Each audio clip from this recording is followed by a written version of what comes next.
안녕하세요, 쿠쿠닥스입니다. 오늘은 의대 정원 이슈에 대해서 말씀을 나눠보고자 합니다. 사실 이제 저희가 의대를 졸업한 지 한 15년, 그리고 전문의가 되거나 개원을 한 지 적어도 7, 8년 이렇게 된 입장이어서 이번에 의대 정원이 늘어나는 것이 저희하고 그렇게 큰 당장의 어떤 파급 효과를 미치고 있지는 못하다고 생각합니다. 저희 정도의 위치까지 올라오기 위해선 지금 의대생이 적어도 최소한 15년 이상의 시간이 걸리기 때문에 그렇습니다. 근데 그러면 굳이 이 문제를 왜 꺼내서 벌집을 각오하고 이 문제를 꺼내느냐, 그 부분에 대해서 좀 말씀드려보고자 합니다. 주변에서도 물어보시더라고요. 의사들은 왜 데모를 하느냐 이렇게 얘기를 하는데 시각차가 분명히 있는 것 같아요. 파업이 지금 집단 사직 네. 사태이지만 네. 정확하게는 사람들이 인식하기에는 의사들이 파업을 한다 이렇게 인식을 하고 있죠. 네. 그리고 그 기저에는 의사들이 돈을 잘 버는데 이미 자신들의 어떤 이권, 기득권을 전혀 내줄 수 없다라는 시각에서 굉장히 많은 공격을 받고 있는 것 같아요. 의사들한테 돈을 많이 주기만 한다면 파업을 종료시킬 수 있고 이런 파업이 일어나지 않겠느냐, 어떻게 생각하세요? 그리고 지방에선 심지어는 연봉 4억이나 준다고 하는데도 의사가 뽑히지 않는다고 해요. 그건 대체 왜 이런 걸까요? 배가 너무 불러서 그런 걸까요? 그러니까 배가 너무 부르고 배가 4억 너무 정도는 불러서. 안 간다. 4억 가지고는 뭐 절대 4억 갈 수가 없다. 가지고는 무슨 이런 네. 느낌. 네. 네. 그런 거라고 봐야 될까요? 네. 어떻게 생각하세요? 돈 많은 집단이 자기의 기득권을 전혀 놓지 않기 위해서 그런 거다. 그렇게 보일 수도 있겠죠. 그러면 내가 이 연봉을 좀 더 받는데 당신 거기 가서 사세요 라고 하는 거에 대해서 저는 좀 더 원론적으로 네가 뭔데 가라고 마느냐 이라고 하는 거죠. 의사는 시키면 가야 되는 존재인가? 이런 의문부터 들기 시작하거든요. 내가 어디 살지는 내가 정하는 거잖아요. 우리나라는 서울공화국인데 서울에서 교육을 위해서도 여러 가지 생활을 위해서도 하는 건데 보낸다는 것 자체가 저는 글쎄 왜 이렇게 강압적으로 하게 되는 거지? 돈만 주면 가는 어떤 선호 문제가 잘못됐다고 봅니다, 저는. 의사들이 4억이나 주는데 4억이면 사실 엄청 큰 돈이잖아요. 네. 그리고 아마 일반인들도 이해가 안 될 것 같아요. 네. 4억이나 주는데 대체 왜 안 갈까? 돈을 많이 주지만 없는 게 하나 있어요. 지방에 환자가 없습니다. 그 말이 뭐냐면 의사 한 명만 있다고 모든 환자를 다 보거나 커버할 수 있는 게 아니란 말이에요. 같이 일할 팀이 필요한데, 정신과 의사로서 예를 설명을 드리자면 제가 소아정신과 의사인데 발달지연이 있는 아이를 본다고 쳐요. 그럼 제가 발달지연이 있는 아이를 보고 혼자서 아이를 치료를 할 수는 절대 없거든요. 이 아이를 검사를 하는 사람도 필요하고 언어 치료를 하는 사람도 필요하고 놀이 치료를 하는 사람도 필요하고 행동 치료도 하는 사람도 필요하죠. 그러니까 결국 저는 저의 팀을 갖고 움직이게 돼 있는 건데, 지방 의료에서 팀을 꾸리기엔 환자가 너무 적어요. 환자가 너무 없어요. 그럼 그 환자들, 지방에 의사가 없다, 진료를 받을 의사가 없다 하는데 그럼 그 사람들 다 어디 가 있느냐? 다 서울에 있는 대형 병원에 가 있다는 겁니다. 모든 환자들이 서울에 있는 대형 병원에 가게 되니까 지방에 있는 의사는 경험이나 이런 것들을 쌓을 기회가 없어지고, 그래서 역설적으로 의사가 없다고 하지만 지방에 없는 것은 바로 환자라는 생각을 저는 하거든요. 의사도 자기의 역량이나 어떤 의사로서의 능력치를 많이 늘리고 좋아지기 위해서는 환자가 필요해요. 사실 의사도. 근데 그러면 환자들 보고 지방에서만 진료를 받으라고 하면 환자들이 그걸 받아들일 수 있겠느냐? 정치인들이 그 말을 할 수가 있겠느냐? 그럴 수 없죠. 아무도 그런 것에 대한 얘기를 할 수가 없죠. 그러니까 점점 더 서울로 몰리게 되고 지방 의료는 점점점 더 쪼그라들게 들게 되고, 아무리 많은 돈을 줘도 엄청난 노동 강도, 모든 것을 해낼 수 없고 리스크를 지는 상황, 그리고 자신의 팀을 갖거나 꾸릴 수가 없는 불안정성, 이런 것들 때문에 지방에 갈 수가 없는 상황이라는 것이거든요. 근데 언론에서 보여지기에는 의사들이 배가 불러서 4억이나 주는데도 불구하고 안 내려간다, 이렇게 비춰지는 건 굉장히 억울한 보도이기도 하고, 사실 어떤 관공서에서 공고를 내는 것들도 보여주기식인 경우들도 많은 것 같아요. 우리는 의사를 구하려고 최선을 다하고 있습니다. 우리 지역에 의대가 필요해요 라는 어떤 정치적인 목적이 있는 경우도 있는 것 같다. 공공기관은 지역 균형 발전을 해서 지방으로 가고 있죠. 공공기관의 은행에서 본부가 부산 지역으로 옮겨간다고 하니까 많이들 데모를 했죠. 그거는 본인들의 살 권리와 혹은 그걸 위해서 당연히 할 수 있는 투쟁이라고 저는 생각합니다. 근데 거기는 공공기관이니까 국가의 운영 정책에 따라서 갈 수밖에 없는데, 저희는 공공재가 아니거든요. 공공재의 조건이 되려면 제가 국가에서 노고를 받고 이렇게 트레이닝 될 때 국가에서 지원받아서 가서 학교를 다녔고 이런 것들이 이루어져야 되죠. 예를 들면 유럽에 있는 학교들은 전부 다 아시다시피 의과대학 공짜잖아요. 그 다음에 월급은 국가에서 주는 거고 환자들도 공짜로 진료비를 안 내는 건데 그 공공재가 과연 맞는 건지 저는 일단 우리가 그게 맞는 건지 일단 아니다가 첫 번째고, 그리고 공공재가 이루어졌을 때 실제로 우리의 의료가 그렇게 괜찮았느냐? 글쎄요. 유럽에서 정신과 전문의를 만나려면 프랑스에서는 1년을 넘게 걸려도 못 만나요, 결국은. 예를 들면 우울증 치료를 받는데 항우울제를 처방받는 한 60% 가까이가 일반 의사가 그냥 약을 줄 뿐입니다. 그러면 제대로 된 정신과 전문의를 만나볼 수가 없는 거죠. 이런 게 공공재 현실이고, 그러면 이런 공공재 사회로 우리는 가려고 하는 건지 그게 좀 저는 궁금하긴 합니다. 우리나라가 어쨌든 의료 접근성이나 치료를 받기 가장 쉽고 가장 적은 비용으로 세계 90% 가까운 수준의 상위 진료를 받고 있는데 이 세계에서 1등은 개혁하면 어떻게 가야 되는 거죠? 더 이상적인 초일류로 가야 되나요? 저는 잘 모르겠습니다. 소위 필수적으로 필요한 과에 의사들이 안 간다. 그래서 의대 정원을 막 늘려야지 된다. 그래야지 낙수 효과가 나타난다. 네. 그거를 이제 어떤 비유를 제가 읽었냐면 지하철에 어떤 의자에 똥이 이렇게 있는 거예요. 네. 그래서 거기 아무도 안 앉는 거예요. 네.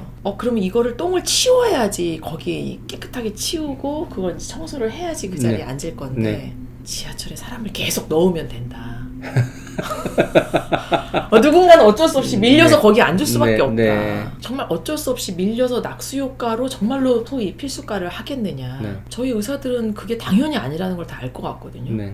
우리가 정책적인 얘기들도 나누고 했지만 우리도 우리를 좀 돌아보게 되잖아요. 내가 돈을 쫓아서 온 건가? 안 왔다면 거짓말이지만 또 이것만 위해서 왔나? 그건 또 아니란 말이죠. 저는 이제 일단 정신과를 가게 된 거가 인턴을 9개월 정도를 필수 의료를 했는데 와 이거 내가 진짜 못하겠는 거라 이거 하다가 내가 죽을 것 같은 거예요.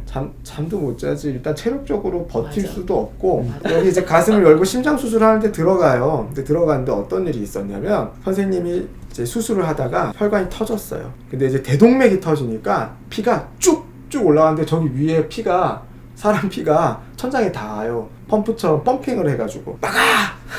사람들이 막 다른 이제 의료진들이 막 우르르 해서 막 막아요. 그리고 밑에 이제 결국에는 그 피를 잡았는데 밑에 피바다가 흔 거네. 그때 수혈을 50팩인가를 했다고 그랬어요. 그랬는데 그 사람 살았어요. 저는 그런 거를 보면서 이거 내가 하다가 명줄이 줄어들겠다. 이 스트레스를 도저히 견딜 수가 없겠구나. 그래서 못하고 그만두게 됐었고 그러다가 정신과에 이제 돌았는데 세상에 사람들이 너무 부드러워. 근데 이제 왜 그런 얘기를 하냐면 그러니까 저 원래 신경외과 하고 싶었거든요. 신경외과를 엄청 하고 싶었어요. 왜냐면 저희 아버지가 이쪽에 문제가 있으셨기 때문에 그것 때문에 신경외과 의사 해야지 하고 했는데 신경외과, 흉부외과 이런 외과 계통만 주르륵 돌다 보니까 선생님들이 너무 다 굉장히 예민해 있어요. 그래서 엄청나게 화를 많이 내시거든요. 그러다가 정신과 갔는데 정신과 선생님들이 너무 부드러운 거예요. 정신과를 해야 되겠다. 그래서 정신과를 한 거고 두 번째로 소아정신과를 하게 된 계기가 윈년차 선생님들이 프로이트가 어쨌느니 저쨌느니 멋있는 책을 읽고 막 멋있는 토론을 같은 것들을 하고 이런 걸 보고 너무 멋있어서 반해서 저도 소아정신과 의사가 될래요 하고 해서 한 게 소아정신과였어요. 근데 소아정신과 하는데 월급을 받지 않고 1년간 병원에서 일을 했어요.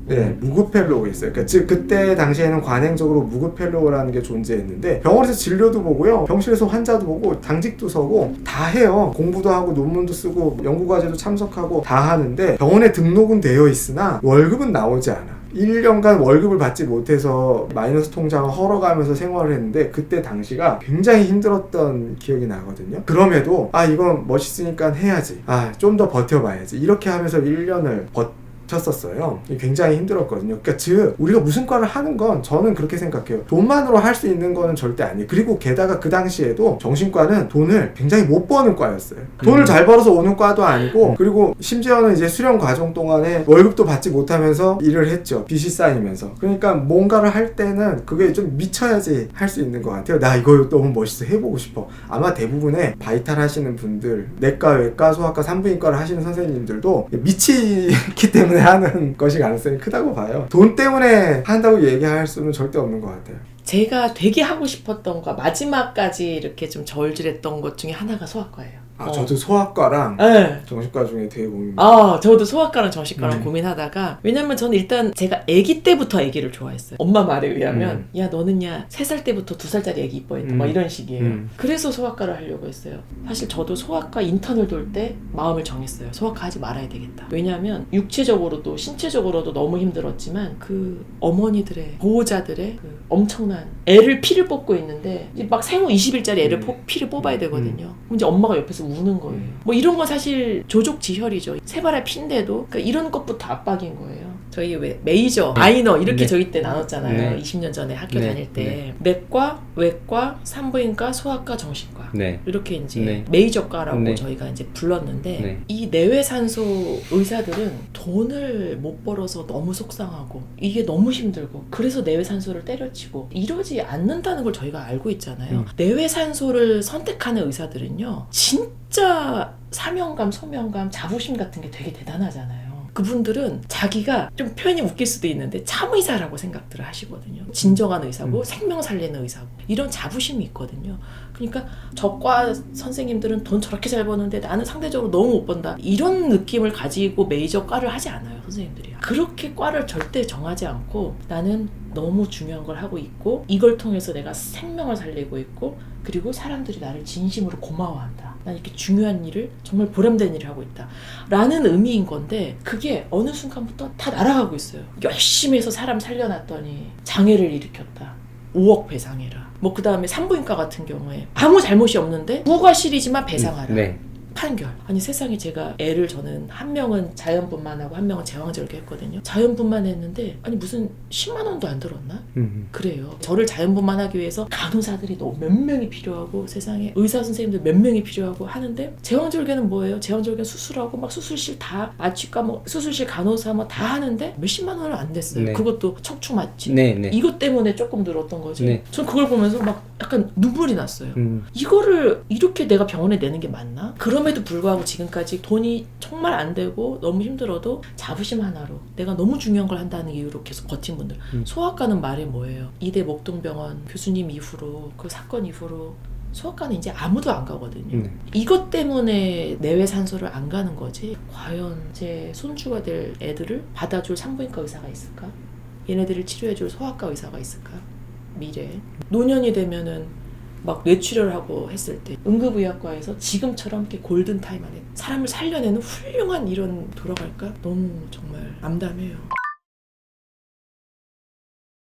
필수 의료를 전공하는 사람이 없어서 필수 의료가 안 돌아가는 것은 아니에요. 예를 들면 소아청소년과 전문의들이 숫자가 엄청 많아요. 근데 못해요. 그리고 외과 의사들, 외과 수술을 하지 않고 있는 외과 의사들이 너무 많아요. 이미 있는 사람들도 너무 많아요. 그러면 그 사람들이 왜 하지 않는가? 왜 안 하냐면 종합병원에는 그 사람들이 있을 자리가 없기 때문에 그래요. 왜 없느냐면 그 사람들이 있을수록 적자이기 때문에 그래요. 서울대, 아산, 삼성, 세브란스, 카톨릭대 이런 빅5 병원에서 필수 의료를 하는 선생님들이 기계처럼 미친 듯이 돌아가지 않고서는 그 팀을 운영을 할 수가 없는 수준의 수가가 있는 거예요. 그렇기 때문에 전문의를 더 고용하거나 충원을 할 수가 없어요. 그러니까 전날 당직을 서고 또 다음날 와서 외래를 보고 그러고 나서 또 눈이 시뻘개져서 당직을 서야 되고 그런 상황이거든요. 그거를 뻔히 보고 있는데 그 필수 의료를 어떻게 전공을 해요. 그리고 의대생 정원을 5,000명으로 늘리면 뭐예요? 걔네들 병원 와서 그거 보면 하고 싶은 마음이 그냥 다 사라질 거예요. 필수 의료과 의사들이 어떻게 사는지 다 봤단 말이에요. 아 저렇게 살다가는 제명에 못 살고 죽겠구나. 집에 돈을 못 갖다 주는 건 물론이고 오히려 소송에 걸려서 파산을 하겠구나. 왜냐하면 필수 의료과 의사들 대부분 다 소송을 몇 개씩 달고 살아요. 개원을 해서 전문의가 돼서도 계속 그 문제를 해결하기 위해서 법원을 다녀야 돼. 그런데 어떻게 필수 의료를 해? 5,000명을 넘게 뽑아도 아무도 안 할 거라고요. 부동산이랑 비교를 하자면 자 이제 한 달 뒤부터 대출 규제를 할 테니까 한 달 뒤부터 집 대출해서 못 사요. 그러고 나서 사람들이 뭘 했죠? 미친듯이 대출을 받으러 갔죠. 집을 사야 되니까 그 이후에 지나면 집을 못 사잖아요. 그러니까 지금 어떤 시그널을 주냐면 뒤에 의대생들과 너의 잠재적인 경쟁자들이 엄청나게 기다리고 있으니까 기대해. 그러면 지금 이미 있는 전공의들 입장에서 나에게 남은 시간이 별로 없는데 빨리 가서 개업해서 일단 자리를 잡아야 되겠다. 어차피 병원에는 되면 내 자리가 없잖아. 7년 8년 교수 하려고 기다리면 뭐하나 자리가 없는데 일단 버리고 가는 거예요. 살아야 되니까. 그렇잖아요. 그래서 아무리 많이 뽑아도 필수 의료를 할 인원은 나오지 않을 거다. 오히려 왜곡된 의료의 지금 시장이 더욱더 왜곡될 가능성이 크다. 살아남기 위해서 더 많은 과잉 진료를 해야 되고 더 많은 의료 수요를 창출해야 하고 더 많은 상업화가 이루어질 수밖에 없다. 그러니까 이건 완전히 잘못 가고 있다는 거죠. 여기 이제 등장하는 게 의료 수가 얘기이긴 하죠. 건당 서울대병원의 신경외과 교수님이 얘기하신 짜장면 비유가 저는 제일 잘 와닿았는데요. 짜장면을 일본에서는 5,000원을 파는데 우리는 1,000원만 받으라고 했다는 거예요. 그러면 나머지 4,000원을 채워야 손해를 안 볼 거 아니에요. 그래서 이제 일반 의사들이 금가루를 넣든 뭐 다른 고명을 넣든 해서 짜장면을 5,000원에 맞춰놨는데 이제 요 4,000원짜리는 니네 맘대로 못 써. 대신 우리가 수가를 올려줄게 라고 해봤자 200% 올려줬지만 3,000원은 손해보니까 결국 안 해요. 그러면 지금 현재 수준으로는 수가가 잘 안 맞는 거죠. 근본적인 좀 더 이 산재에 있는 문제에 대해서는 다루지 않고 소위 쉽게 보이는 이걸 늘리면 될 거야 라는 말 그대로 탁상 행정인 거죠. 근거를 들었지만 근거가 너무나 빈약합니다. 통계도 제대로 보여주지 않았어요. 이거는 정말로 정부에서 밀어붙이는 것밖에 되지 않습니다. 의사들 보고 무책임하다고 하지만 정말 무책임한 건 정부예요. 정부죠. 왜냐하면 방금 전에 얘기한 이런 제도를 포괄수가 제도라고 하죠. 그래서 제왕절개 얼마, 백내장 수술 얼마, 맹장 수술 얼마 이런 식으로 그 사람이 며칠을 입원해 있든 합병증이 얼마나 있든 이 수술은 패키지로 그냥 얼마야 정해둔 그 수가 제도를 포괄수가 제도라고 하고 이게 한 10년 전에 만들어진 제도이고요. 이 제도가 되고 나서 소위 말하는 생명을 다루는 과들 산부인과, 외과, 소아과 뭐 예를 들면 이런 과들이 굉장히 많이 무너지기 시작했어요. 그 기점으로. 그러면 정부는 혹은 정책을 낸 사람은 책임을 졌느냐? 그렇지 않죠. 정신과 환자들 요즘 자살, 공격성 이런 것들 때문에 입원을 해야 돼요. 근데 입원을 하려고 보내려고 해도 병원이 없어. 정신병동들이 엄청나게 문을 닫았어요. 통계로 치면 30% 정도가 없어져 버렸거든요. 왜 없어졌느냐? 정신건강복지법이 생기면서 입원을 굉장히 하기가 어렵게 만들어 놓은 제도가 생겼어요. 처음에 제도를 시행할 때 공무원은 문제없다, 괜찮다, 일단 해보자 하고 나서 문제가 생기면 그때 보완을 하면 되는 거 아니냐.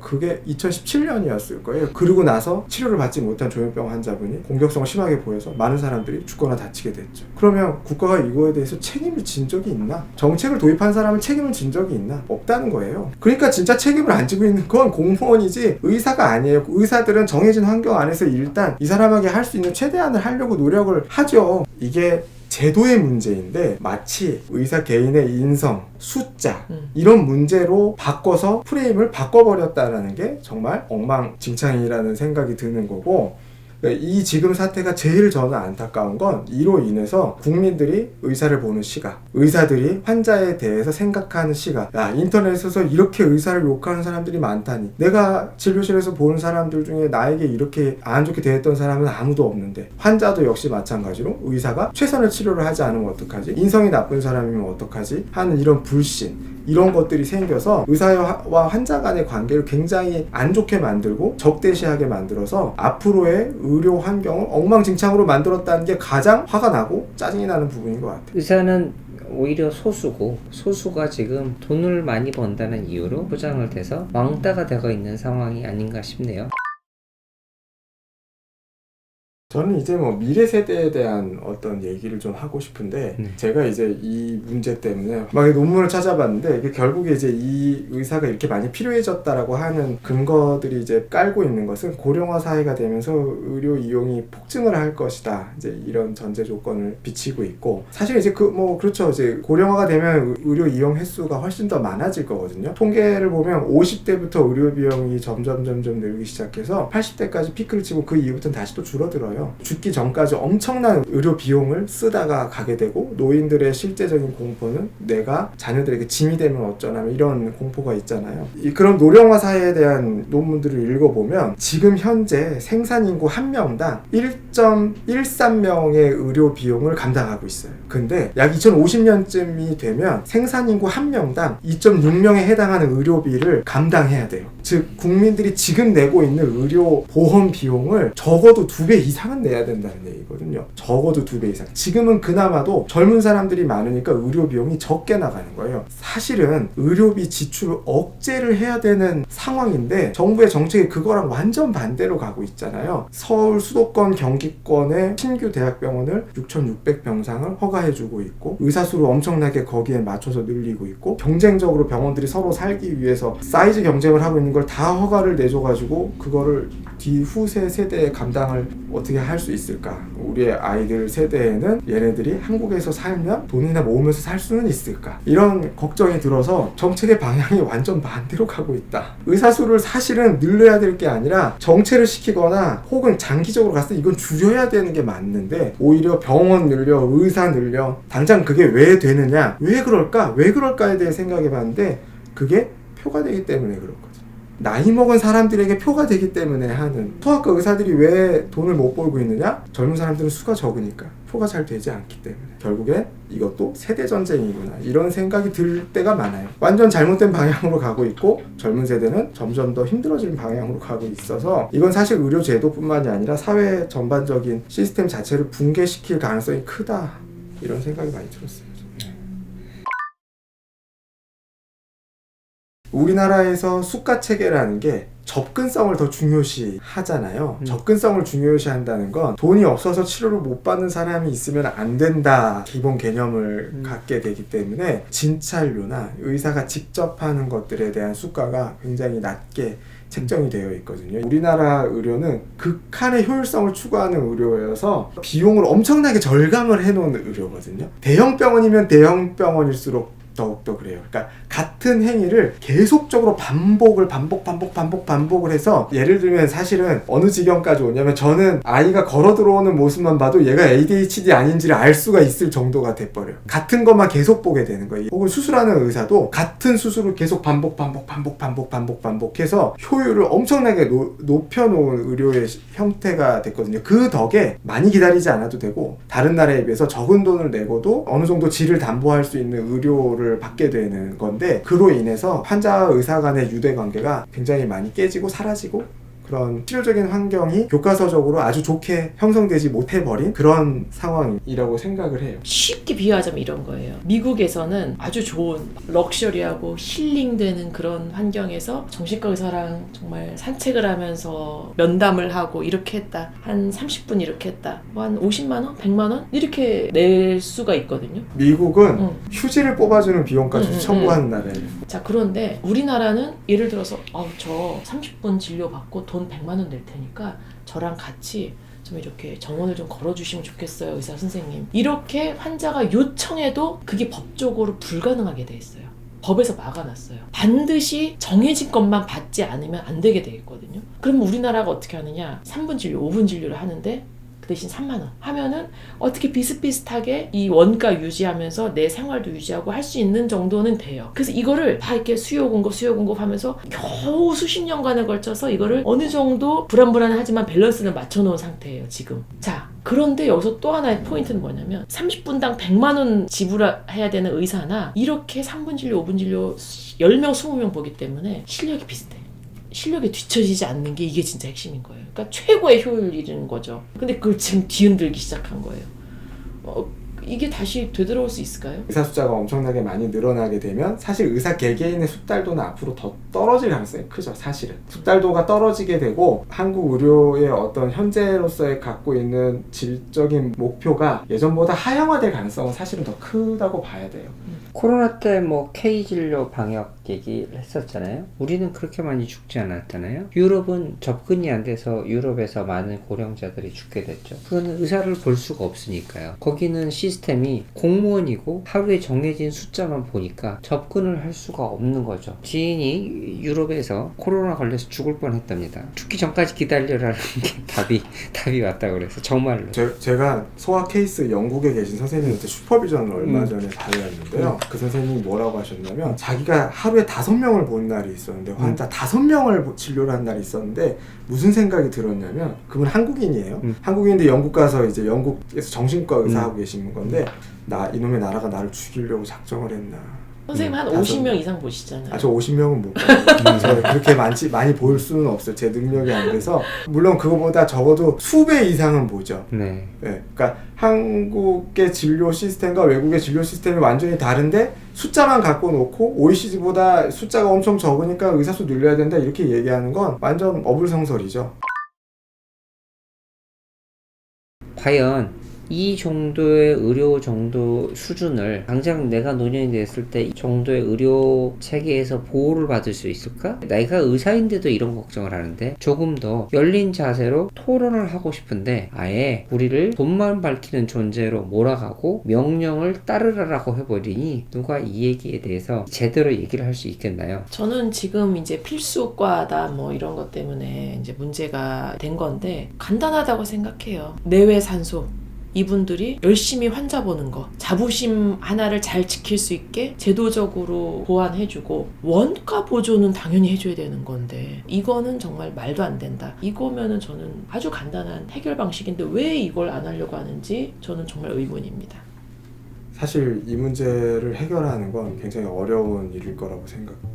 그러니까 우리나라 의료가 좋은 성취를 이뤘던 것도 맞고 양쪽으로 엄청난 성장도 했고 질적으로도 그리 나쁘지 않다고 생각하지만 세상에 완벽한 제도나 현실은 없으니까 불만족한 사람들은 있을 수 있다고 생각하고요. 그리고 그것을 조정하는 게 정말 쉽지 않은 일인 것 같다고 생각해요. 왜냐하면 절묘한 균형을 잡고 있는 상태에서 무언가를 하나 해결하려고 하는 게 어떤 연쇄작용으로 어떤 결과로 이루어질지를 사실 예측하는 건 굉장히 어려운 일이라고 생각을 하기 때문에 그렇기 때문에 정말 섬세하게 정책을 펼쳐야 되고 길게 보는 호흡으로 관련 종사자들하고 또 혹은 이제 의료를 사용하게 되는 이용하게 되는 국민들이 같이 그리고 아주 섬세하게 조금씩 조정하는 노력이 좀 필요하다고 생각을 하고 하지만 지금은 그하고 완전히 반대로 완전히 모두가 다 극으로 가져 있는 상태거든요. 어느 누구도 자기의 의견을 절대 좁히고 있지 못한 상태여서 그게 제일 걱정스럽고